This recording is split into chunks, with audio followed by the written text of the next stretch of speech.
Icebo elikhulu likaNtuthwane omncane. Leli bhuku labantwana lakhiwe yinhlangano yeBook Dash. Indaba ibhalwe nguCandice Dingwall. Izithombe zidwetshwe nguStephen McKinney. Ibhuku lihlelwe nguTelrie Stoop.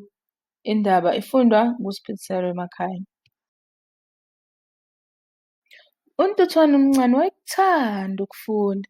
UNtuthwane omncane wayede egconwa. Izintuthwane vele azifundi. Izintuthwane kufanele zazi ukudla nje kuphela. Izintuthwane ziqoqa ukudla ezikudingayo.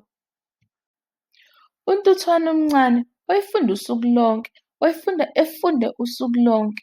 Ezinye izintuthwane zazicosha ezikutholayo zikugcinele isikhathi sasebusika ngaphansi komhlaba. Umama nobaba bacasuka kakhulu kanti noNtuthwane omncane waphatheka kabi kakhulu. Ekwindla lapho amaqabunga ewela phansi, izintuthwane kufanele ukuthi zigcine ukudla kwazo emgodini ngaphansi. Indlovukazi yona ifuna ukudla ukuthi kugcwale enqolobaneni, nokusho ukuthi zonke izintuthwane kusafanele ukuthi zisebenze kakhulu.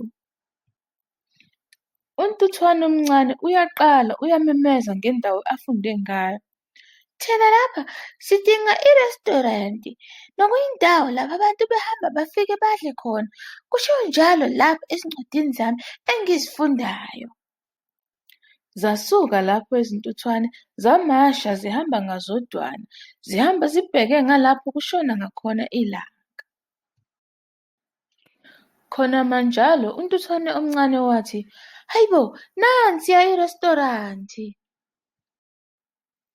Zaqhubeka izintuthwane zihamba zilandelana zishaya ujenga, zithwele ibheka, zithwele ibhanisi.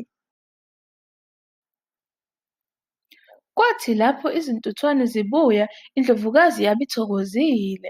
Kwagcwala izinqolobane, kwadansa yonke intuthwane yinjabulo. UNtuthwane omncane wabe esethola ukongiwa ngumama nobaba wakhe. Udadewabo kaNtuthwane omncane wabamba isandla sakhe wathi, "Uyabona manje ngicabanga ukuthi ngiyakuqonda okwenzayo. Indlela othanda ngayo ukufunda izincwadi yenza ukuthi nami ngifune ukufunda incwadi."